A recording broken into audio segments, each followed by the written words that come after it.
Pat, welcome. Great to have you with us for some valuable feedback on behalf of the JPC, the Johannesburg Property Company. The new administration, when taking office in its early days, passed a resolution to reintegrate municipal entities, one of which is the JPC. What is your take on that decision, and how is that progressing? Well, I was appointed just over a year ago to oversee the integration of the JPC into the council. And I hadn't, prior to that, been over-informed on how the JPC functioned and whether it would be the best intention. But having said that, our agenda has always been to work towards integration. I think, as with the other entities, and I think along the way, over the last year, certain issues have arisen, logistical for want of a better word, but covering a multitude of areas, which have protracted the decision.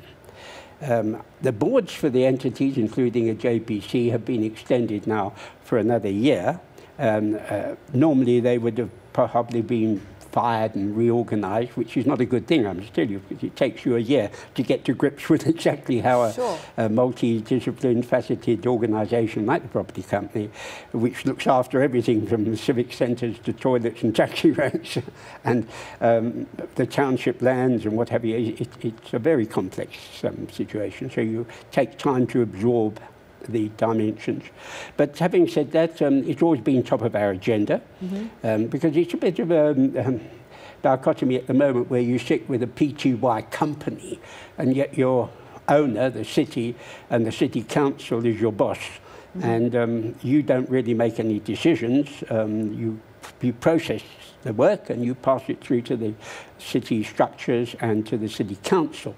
And we work through the MMC, the member of the mayoral committee, they are not, and she is our one contact where we do liaise, and we have quarterly meetings with her, and as we do have meetings with the mayor and with the city manager, comes to our board meetings occasionally.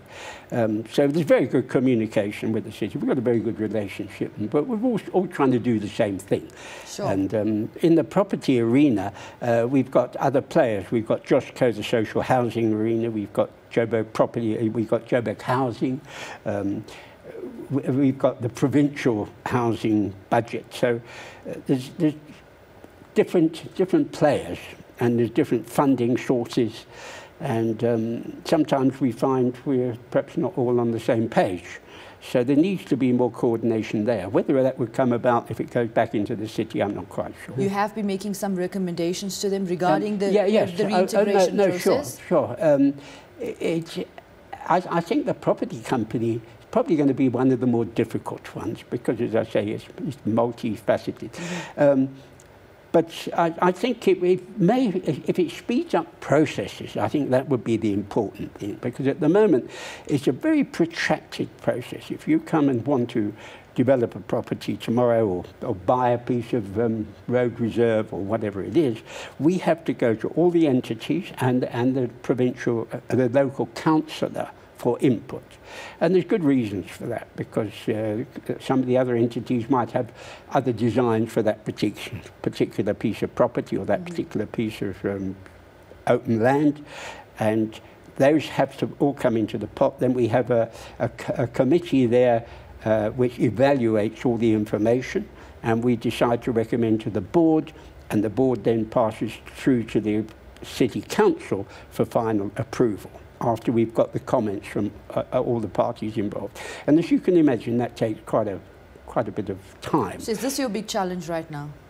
The big challenge at the moment is relating to the CBD and the legislation relating to the illegal evictions. That's our biggest challenge now. We can't get the city right until we can have more control over the residential properties.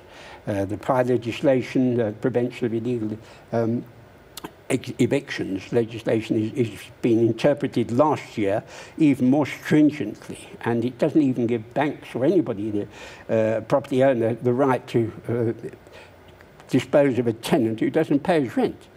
And the consequences are, of course, that the tenants gang up and they say, well, you can't do anything about it, you can't evict me, so I'm not paying, why should I pay it? So the landlord's sitting with the bill. And the landlord has got to, then he's getting billed by the council on a monthly basis for his water, his electricity, his sewage, his waste removal. So he's being put into an insolvent situation, and he's not able to meet his bond payments, he's not able to maintain his building because he doesn't have any income. Sure. So I can say that a lot of the distressed privately owned properties in Johannesburg have come about totally because of this, this legislation, the interpretation of the legislation. There's been amendments to soften it and to give the owner some rights, and they've been sitting in Parliament since 2010, and we've been pushing, with my Chamber of Commerce hat on, we've been pushing to get the legislation moving, because like much legislation, this city is at the receiving end. All this legislation that's passed in Parliament, whether it's to do with Customs Act, whatever it is, whether the Customs wanting to close our major African inland port here, City Deep, whatever it is, all emanates from Parliament. And you wouldn't think that the politicians from Johannesburg and from the province that go and sit in Parliament would remember where they come from. Sure, from a landlord's perspective, it's quite understandable the big challenge, the issue that you raised around the evictions of these tenants. But from the city of Johannesburg's perspective, how are they losing out? They have got the situation where before they can even move in and upgrade a building for accommodation, they have to provide alternative accommodation for all the residents, whether they're legal, whether they're illegal, whatever they are. And so it's putting, we had the situation last year, a few months ago, where we evicted or moved people out of a building because A, it wasn't safe, and it was a fire hazard, and we wanted to get on with rehabilitating the building, and we were forced by the courts to let the people come back into the building. So the owner of the property in the city is having a very great difficulty in getting on with upgrading the CBD, particularly, and that I mean, Greater Johannesburg as well. I mean, we're going into Yeoville, we're going to many of the outlying suburbs, I say inner city suburbs that we need to get to grips with. But the culture of non-payment is behind it, and the inability of the owner of the property to do something about it under the present legislation creates an impossible situation. And I've said to the mayor that the more successful he is in providing accommodation, the more people are going to come. I mean, it's logical. And the other issue, of course, facing the city at the moment is the land invasions. And it's another view that we've discussed here in detail at the Joburg Property Company, where we're saying, well, we've got so much land, we've got 30,000 properties, we've got massive amounts of open land here, and we can't police it. We've got the police themselves running around trying to stop these evictions, and I'm proposing that we identify certain areas and open them up for occupation. Because and it's like the PI legislation, there's R1 million a month come in for these lawyers, including Wits Business School, including the social organisation, that's SIRI it's called, a social organisation against evictions, including Sanko, a number of other organisations are getting this money purely to fight in court.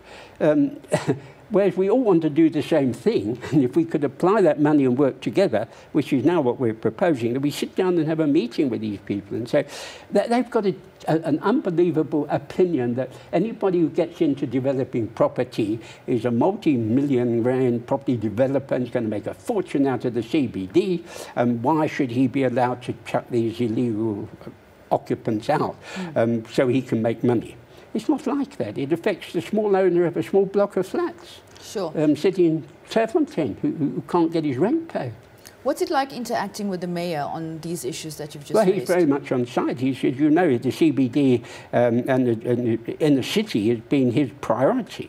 And he's identified a lot of buildings. He's working with the private sector to get them on board to invest, which is very difficult because how bankable is the situation when you're subject perhaps to a boycott by the tenants and not paying their rent. I'm all personally for giving people sexual titles, you know, to let them own their section of the building, and have a responsibility, and then they've got that ownership feeling. Because I'd like to see more and more title deeds handed out, because then people who've got a little bit of equity can help them establish businesses. But we can't move in any direction very fast, because we've got to immediately find more accommodation to house people if we want to get on with the rehabilitating the buildings. Sure. So that's one of the problems facing us. Whether it's going to change with integration into the city, no, in my book, we've got to address the legislation, and we've got to do it through Parliament, and it was never intended to have the impact that it's having when it was originally tabled.